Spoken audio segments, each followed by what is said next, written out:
चलिए अभी हमने विक्टर रिएक्शन को देखा, अब आप आगे हम बात करते हैं फिनॉल के बारे में। फिनॉल की भी कुछ बेसिक्स रिएक्शन है, उनको समझते हैं और आगे बढ़ते हैं। देखिए फिनॉल की अगर हम बात करें, जैसे मैंने स्टार्टिंग में आपसे कहा कि जो फिनॉल है इसका जो बेसिक स्ट्रक्चर है वो है बेंजीन रिंग के साथ ऊपर लगा होता है OH या हाइड्रोक्सी ग्रुप। ये जो फिनॉल है इसको हम सिंपल प्रिपेयर भी कर सकते हैं। हमारे पास होता है डाइजोनियम सॉल्ट। ये किसका फॉर्मूला हमारे पास, बेंजीन डाइजोनियम सॉल्ट। जब इस बेंजीन डाइजोनियम सॉल्ट जब बेंजीन डाइजोनियम सॉल्ट की रिएक्शन हम वाटर मॉलिक्यूल्स के साथ कराते हैं और थोड़ा सा इसको हीट करते हैं तो ये इजीली से क्या बना लेता है, फिनॉल बना लेता है। क्या बना लेता है, फिनॉल। तो यहाँ पर हमारा क्या बन जाता है, इजीली से फिनॉल बन जाता है। और साथ में हमारा नाइट्रोजन जो गैस है और हमारे पास जो Cl है, HCl है वो बनता है। ठीक है, तो क्या हो जाता है, जब हम बेंजीन डाइजोनियम सॉल्ट की रिएक्शन वाटर मॉलिक्यूल्स के साथ कराते हैं हीट की प्रेजेंस में, तो हमारा यहाँ पर फिनॉल बनता है। क्या बनता है बेटा, फिनॉल। अब बात आती है कि फिनॉल आप जनरल जो रिएक्शन है उससे आप प्रिपेयर तो कर सकते हो, और भी मेथड होते हैं जिससे हम फिनॉल को क्या कर सकते हैं, बना सकते हैं। एक सिंपल सी रिएक्शन उससे आप समझिए, फिर हम आपको आगे बताएं। अब बात आती है कि जो फिनॉल है इसमें और एल्कोहल में क्या डिफरेंस है। तो ध्यान रखना बेटा, हमारा जो फिनॉल होता है, जो फिनॉल का तो ये स्ट्रक्चर आपके सामने है, ये फिनॉल में जो OH ग्रुप है ये हाइड्रोक्सी ग्रुप, और हमारा जो एल्कोहल होता है उसमें भी क्या लिखते हैं हम, CH3 लिखते हैं, या तो OH लिख देते हैं, या तो आप C2H5 और फिर क्या लिख देते हो, OH लिखते हो। तो ये जो OH इस कार्बन से जुड़ा हुआ है, और यहाँ पर जो OH है ये इस बेंजीन रिंग से जुड़ा हुआ है। किससे जुड़ा हुआ है, बेंजीन रिंग से। तब जाके इन दोनों में हम डिफरेंशिएट कर पाते हैं कि क्या है। इसके अलावा अगर हम बात करें तो ये जो फिनॉल है ये जनरली एसिडिक नेचर का होता है। कौन से नेचर का होता है, एसिडिक नेचर का होता है। कैसे होता है एसिडिक नेचर, समझना। एसिडिक नेचर इसलिए कहा जाता है क्योंकि फिनॉल जनरली क्या करता है, अपने पास का एक ये जो OH आयन है ऐसा कुछ होता है फिनॉल हमारा, तो ये H+ इजीली से क्या करता है, ये रिप्लेस कर देता है। और जब इजीली से ये H+ आयन रिप्लेस करता है तो ये फिनो ऑक्साइड आयन बना लेता है। क्या बना लेता है, फिनो ऑक्साइड आयन बना लेता है। तो ये फिनॉल इजीली से H+ को डोनेट कर देता है और एसिडिक नेचर को शो करता है, और फिनो ऑक्साइड आयन बना देता है। फिर यहाँ पर फिनॉल के हमें ये जो आयंस बनते हैं यहाँ पर एक रेजोनेटिंग स्ट्रक्चर्स भी देखने को मिलती है। लेकिन बात आती है एल्कोहल, ये एल्कोहल अपना H तो देता है लेकिन यहाँ पर रेजोनेटिंग स्ट्रक्चर देखने को नहीं मिलते हैं। तो ऐसा कहा जाता है कि फिनॉल जो होता है वो एसिडिक नेचर शो करता है जबकि एल्कोहल नहीं करता। ठीक है, ये तो एक सिंपल सा क्राइटेरिया और एक सिंपल सी बात। फिर बात आती है कि फिनॉल की कुछ रिएक्शंस भी देखी जाती है। देखिए फिनॉल जनरली जो होता है ना, ये जो फिनॉल आपने बनाया है ये phenol aromatic electrophilic substitution reaction देता है। क्या देता है ये, एरोमेटिक इलेक्ट्रोफिलिक सब्स्टिट्यूशन रिएक्शन देता है। अब एरोमेटिक इलेक्ट्रोफिलिक सब्स्टिट्यूशन रिएक्शन कैसे देता है तो समझने वाली बात है, और इसी की बेसिस पर हम देखते हैं कि कौन कौन सी रिएक्शन देता है। एक दो के एग्जांपल लेते हैं ताकि समझ में जल्दी आ जाए। पहले क्या समझना आपको कि जो फिनॉल है, इस फिनॉल में जो OH ग्रुप जिस पूरी बेंजीन से जुड़ा हुआ है इसलिए इसको फिनॉल कहा है।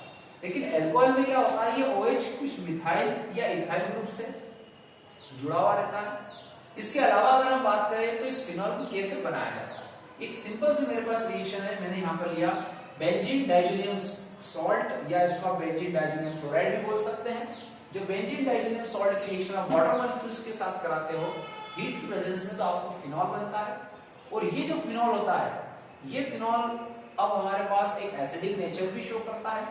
एसिडिक नेचर क्यों शो करता है, तो फिनॉल क्या करता है बेटा, ये H+ आयन इजीली से दे देता है और ये फिनो ऑक्साइड आयन बना लेता है। क्या करता है, ये फिनो ऑक्साइड आयन बना लेता है। तो जब ये फिनो ऑक्साइड आयन बनता है तो फिर यहाँ पर क्या होता है, रेजोनेटिंग स्ट्रक्चर भी देखने को मिलेंगे।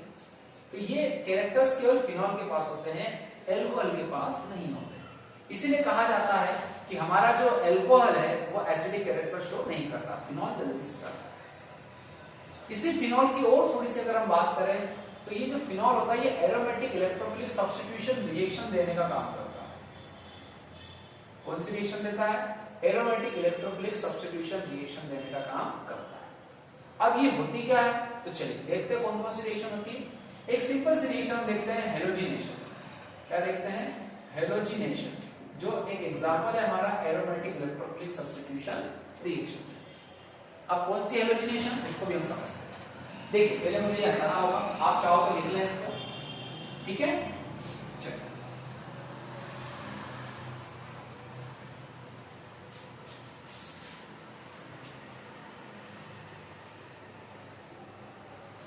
देखिए बेटा, अब हम बात करते हैं फिनॉल की रिएक्शन की, या कहें कि reaction of phenol. Reaction of phenol, ये जो फिनॉल है इसकी अगर हम रिएक्शन देखें तो सबसे फर्स्ट जो रिएक्शन है उसका नाम है हेलोजिनेशन। कौन सी रिएक्शन देख रहे हैं हम? हेलोजिनेशन। हेलोजिनेशन जो रिएक्शन है ये जनरली हम पढ़ते हैं एरोमेटिक इलेक्ट्रोफिलिक सब्स्टिट्यूशन। किसमें पढ़ते हैं? Aromatic electrophilic substitution. Aromatic electrophilic substitution reaction जिसको पढ़ते हैं। एरोमेटिक इलेक्ट्रोफिलिक सब्स्टिट्यूशन रिएक्शन में क्यों पढ़ते हैं सर? तो देखो हमारे पास क्या है बेटा? फिनॉल है। क्या है? फिनॉल। ये रहा फिनॉल। इस फिनॉल की अगर हम बात करें तो ये एरोमेटिक है कि नहीं है? है एरोमेटिक। फिनॉल पे ओएच पर लगाओ, ये तो ये फिनॉल जो है ये एरोमेटिक है। और इस फिनॉल के अंदर हमने अभी थोड़ी देर पहले आपको बताया था कि ये फिनॉल क्या करता है? अपना H+ आयन डोनेट करता है। क्या डोनेट करता है बेटा? H+ ion. और H+ आयन जब ये डोनेट करता है तो ये फिनॉक्साइड आयन बना लेता है। कौन सा आयन बनाता है? फिनॉक्साइड आयन बना लेता है। और ये जो फिनॉक्साइड आयन है, अब इसकी वजह से हमको देखने को मिलते हैं रेजोनेटिंग स्ट्रक्चर। क्या देखने को मिलेगा? रेजोनेंस देखने को मिलेगा। रेजोनेंस देखने को मिलेगा। तो ये जो आपका रेजोनेटिंग जो रेजोनेंस जब हम देखते हैं तो ध्यान रखना हमें काफी सारे स्ट्रक्चर्स अपडेट होते हैं, ठीक है। तो उस रेजोनेटिंग स्ट्रक्चर में जो हमें स्ट्रक्चर अपडेट होंगे वो आपको कुछ इस तरह से होंगे। कभी यहां पर नेगेटिव चार्ज आएगा आपका, तो कभी आपका जो नेगेटिव चार्ज है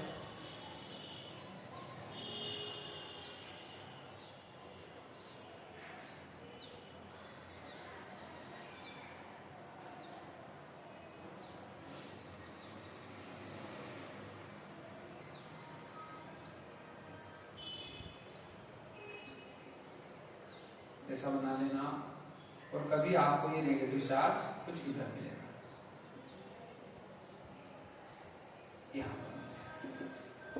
कुछ इस तरह से आपको स्ट्रक्चर मिलेंगे रेजोनेंस जब आप बनाओगे तो रेजोनेंस जब आप फिनॉल एसिडिक कैरेक्टर शो करता है तो फिनॉक्साइड आयन बनाता है, फिर उसके रेजोनेटिंग स्ट्रक्चर देखते तो आपको इस तरह से मिलेगा। एक बार आपका चार्ज यहाँ पर आता है, एक बार यहाँ पर आता है, एक बार यहाँ पर आता है।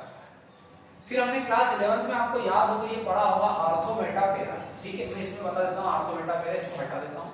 चलो देखो अभी यहाँ ये मान लीजिए मेरे पास है फिनॉल। इस फिनॉल के अंदर आप देख रहे हैं कि मेरे पास ये वाली एक प्लेस है, एक प्लेस ये वाली है और एक प्लेस ये। तो ये वाली जो प्लेस है इसको बोला जाता है आर्थो, इसे बोला जाता है मेटा और इसे बोला जाता है पैरा। मेटा के सामने की प्लेस को भी क्या बोला जाता है? मेटा। आर्थो के सामने जो प्लेस होती है उसको भी क्या बोला जाता है? ऑर्थो। तो आर्थो के सामने आर्थो, मेटा के सामने मेटा।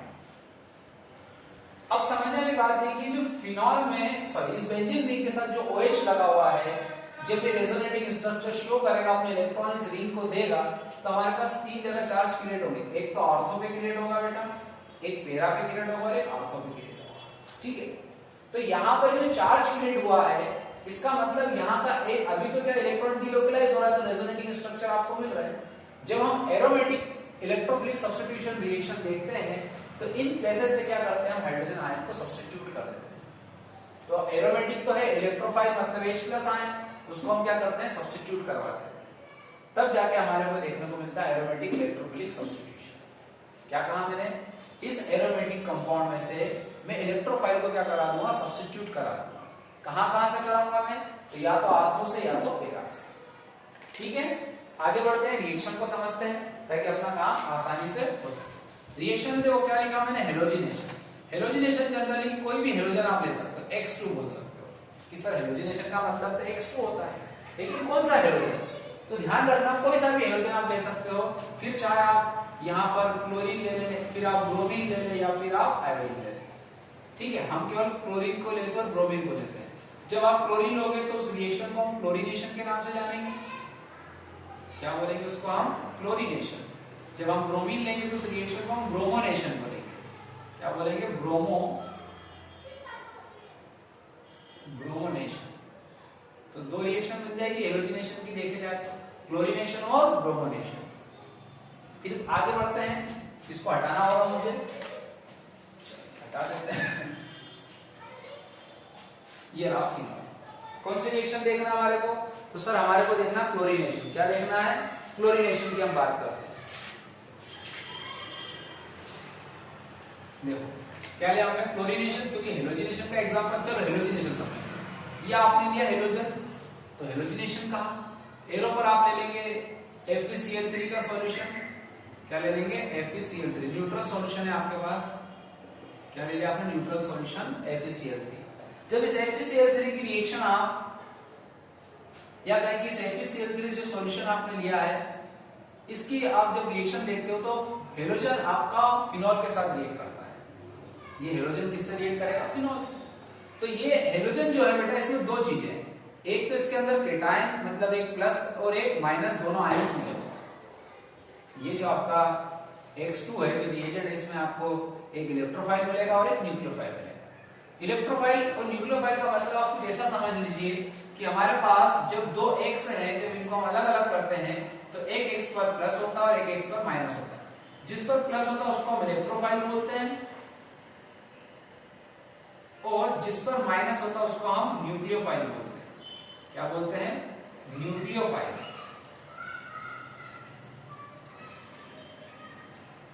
क्या बोलेंगे इसको? न्यूक्लियोफाइल। तो इस X में भी क्या होगा? एक इलेक्ट्रोफाइल होगा और एक न्यूक्लियोफाइल। हमने लिखा एरोमेटिक, तो ये एरोमेटिक है ऑलरेडी। इलेक्ट्रोफिलिक सब्स्टिट्यूशन, आपको इलेक्ट्रोफाइल हटाना है इस एरोमेटिक में से, तो ये वाला एक X क्या होगा जिस पर प्लस होगा, और एक X क्या होगा? नेगेटिव। तो जो प्लस वाला है वो क्या करेगा? ऑर्थो पर अटैक करेगा, और यहां पर जो H प्लस है उसको क्या कर देगा? वो सब्स्टिट्यूट कर देगा। तो क्या हो जाएगा? ये हमारा फिनॉल जो है उसके ऊपर अब क्या ऐड हो गया बेटा? X ऐड हो चुका है। क्या ऐड हो चुका है? X ऐड हो चुका है। ये लीजिए आपका X। सर ऑर्थो पे जुड़ा, पैरा पे भी जुड़ सकता है, बिल्कुल डेफिनेटली वहां पर भी जुड़ सकता है। चाहे तो इसको और बना सकते हैं, और इसको हम क्या कर देंगे? पैरा पे बना देंगे। तो हमारा X जो है वो ऑर्थो पे भी जुड़ सकता है और पैरा पे भी जुड़ता है। तो ये भी एक प्रोडक्ट बनेगा और एक प्रोडक्ट ये बन गया। ठीक है, अब हमने आपको एग्जांपल क्या दिया? X2 लिख दिया। अगर आपने हेलोजिनेशन बोला तो ये लिख दिया, कोई दिक्कत नहीं। लेकिन किसी ने कहा कि क्लोरीनेशन बताओ आप, तो फिनॉल के अंदर क्लोरीनेशन कैसे होगा? जहां पर आपका फिनॉल है वहां तो फिनॉल ही रहेगा। क्या रहेगा बेटा? फिनॉल। ये रहा फिनॉल, और इसकी जगह कौन आ गया आपका? क्लोरीन आ गया, तो Cl2 ले लिया आपने। ऊपर का तो रिएजेंट फिक्स है।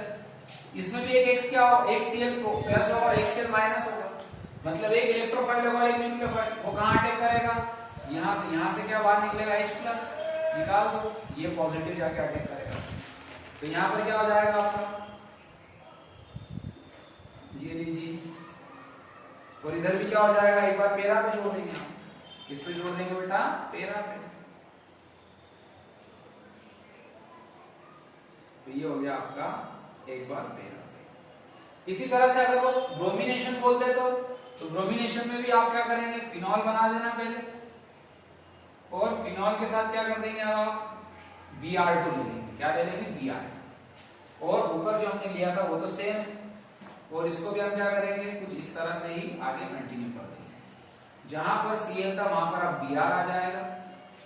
समझ में आया? क्या आ जाएगा बेटा? Br आ जाएगा। अभी हम कितने मोल ले रहे हैं? सब चीजों को 1 मोल ले रहे हैं। कितना मोल ले रहे हैं? 1 मोल ले रहे हैं। तो हमने क्या ले लिया? Br ले लिया। सर जरूरी है कि हम Br या जो X है वो एक ही ले? देखो अभी जब हमने एक लिया तो एक को समझ लेते थे। सर अगर ज्यादा ले लिया तो क्या होगा? तब कुछ भी नहीं होगा। देखिए क्या होगा, अगर हमने ये फिनॉल लिया और इस फिनॉल के साथ हमने जोड़ दिया OH, और यहां पर ले लिया 3Br2। क्या ले लिया? 3Br2। और जो 3Br जो लिया हमने और हमने सिंपल सी जो न्यूट्रल सॉल्यूशन लिया FeCl3 का उसी को ले लिया यहाँ पर न्यूट्रल सॉल्यूशन ऑफ FeCl3 क्या ले लिया बेटा FeCl3। तो क्या होगा ये 3Br है तो देखो कहां कहां अटैक करेंगे एक बार यहां पर दूसरी बार यहां और तीसरा यहां तो 3Br तो 3Br 3 कॉर्नर पर जुड़ जाएंगे तो क्या होगा यहां बना देता हूं ये रिएक्शन को ऐसा कर देना तो हमारे पास 3Br क्या होंगे 3 कॉर्नर पर ये रहा 3Br पहले तो OH 3Br 1 फिर एक और फिर फाइनली अगर इसका नाम भी लिखोगे आप तो क्या हो जाता है और क्या बाहर निकला यहां से हाइड्रोजन बाहर निकले यहाँ के H+ है ना तो यहां से भी निकला होगा सर यहां से भी H+ निकला होगा सर यहां से भी H+ होगा बिल्कुल होगा तो 1 2 तीनों से बाहर निकल गए तो यहां क्या लिख देंगे हम प्लस 3H और 3Br तो 3HBr होगा। इसका नाम देखो क्या हो जाएगा 1 2 3 4 5 6 तो 2 नंबर पे कौन है ब्रोमो 4 पे कौन है ब्रोमो 6 पे कौन है ब्रोमो तो लिखेंगे हम 2 4 6 क्या लिखेंगे 2 4 6 3 टाइम है तो ट्राई तीनों का नाम क्या है ब्रोमो देखो 1 नंबर पे है 2 नंबर पे 4 पे और 6 पे कौन है ब्रोमो तो 2 4 6 तीन बार तो ट्राई इनका नाम जो होगा वो रख दो ब्रोमो तो ब्रोमो इसको इन्हीं को बोलते हैं फिनॉल तो क्या नाम आ जाएगा 2,4,6 ट्राइब्रोमोफिनॉल क्या बोलेंगे 2,4,6 ट्राइब्रोमोफिनॉल। सर आपने ऑर्थोमेटा पहला बताया था उसके रिस्पेक्ट में लिख सकते हैं ठीक है तो हमारे पास क्या हो जाएगा ऑर्थोमेटा पहला के रिस्पेक्ट में फिर आप लिखोगे तो हो जाएगा।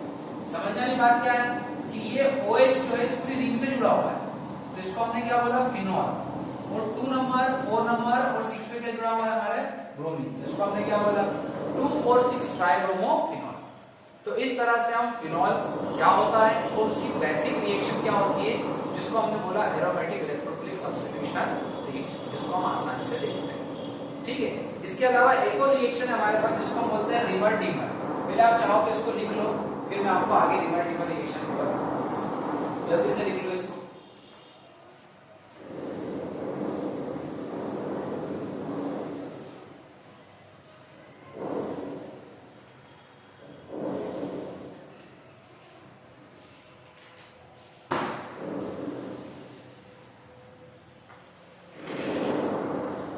लिख लिया चल हटा लेते हैं इसको हम लिखना ही था स्क्रीनशॉट मत लेना समझ में तो कुछ भी नहीं आएगा ठीक है बेटा। चलिए अब हम बात करते हैं इसकी एक और रिएक्शन है हमारे पास एरोमेटिक इलेक्ट्रोफिलिक की भी अगर हम बात करें तो और भी एग्जांपल्स होते हैं ना वो आप देखेंगे तो आपको समझ में और आएंगे अभी एक मैंने समझाया सिंपल सा। फिर अब बात करते हैं फिनॉल की रिएक्शन अगर और हम देखें जो फेमस रिएक्शन है जिसको आप लोग राइमर या कहेंगे रिमर टीमन रिएक्शन क्या देखते हैं बेटा रिमर टीमन रिएक्शन। ये रिमर टीमन रिएक्शन क्या होती है जनरली पूछी जाती है एग्जाम में तो थोड़ा स्टार लगा लेना और सिंपल वे में समझना। इसका देखो मैं जितनी भी रिएक्शन बता रहा हूं इनका मैकेनिज्म नहीं बता रहा इनको सिंपल तरीके से सॉल्व करना बता रहा ठीक है। इनका जो मैकेनिज्म है वो मैं आपको आगे बताऊंगा जो मैं अपना जो मेरा चैनल बना हुआ पर्सनल उसको भी आप जाएंगे तो उस पर आपको मिल जाएगा लेकिन अभी का ये टॉपिक उस पर डले हुए नहीं है तो आफ्टर सम टाइम क्या करूंगा मैं तो कुछ वीडियोस इन्हीं टॉपिक्स के बनाकर उस पर डालूंगा तो फिर आप वहां पर जाके देख लेना। मेरा जो चैनल है उसका नाम मैं इस वीडियो के लिंक में डाल दूंगा तो आप जाकर मेरे चैनल को भी विजिट कर सकते हैं ठीक है। अभी हम बात करते हैं रिमर टीमन रिएक्शन की। ये रिमर टीमन रिएक्शन क्या होता है तो रिमर टीमन जो रिएक्शन है ये हमारे फिनॉल की ही रिएक्शन है। किसकी रिएक्शन है फिनॉल की रिएक्शन है। तो जब हम फिनॉल को रिएक्ट कराते हैं क्लोरोफॉर्म के साथ किसके साथ कराते हैं क्लोरोफॉर्म के साथ। फिनॉल की रिएक्शन जब क्लोरोफॉर्म के साथ होती है तो ध्यान रखना यहां पर लिया जाता है NaOH साथ में क्या लिया जाता है NaOH और 40 to 60 डिग्री सेल्सियस टेम्परेचर याद रखना है कि हमारे पास जो फिनॉल है इस फिनॉल की रिएक्शन मैं किसके साथ करा रहा हूं क्लोरोफॉर्म के साथ। किसके साथ क्लोरोफॉर्म और किसकी प्रेजेंस में NaOH सॉल्यूशन है मेरे पास और साथ में क्या लगा है 40 to 60 डिग्री सेल्सियस टेम्परेचर तब ये पूरी रिएक्शंस एक मैकेनिज्म को फॉलो करती है और हमारे पास कुछ इस तरह से एक प्रोडक्ट बनता है। ये कुछ इस तरह से प्रोडक्ट बनता है। हमने क्या करा, सबसे पहले फिनॉल लिया, फिनॉल की रिएक्शन क्लोरोफॉर्म के साथ कराई और NaOH एक्वस सॉल्यूशन में और 40 to 60 डिग्री सेल्सियस टेंपरेचर, तब जाके ये पूरा एक इंटरमीडिएट भी बनता है। बीच में वो मैंने नहीं बनाया है, सिंपल बता रहा हूं मैं। तो ये हमारे पास क्या बनता है, ऑर्थोसेलिसिल एल्डिहाइड। इसका नाम क्या होता है, ऑर्थोसेलिसिल एल्डिहाइड।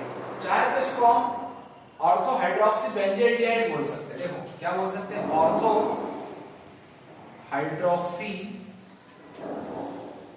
बेंजील्डिहाइड।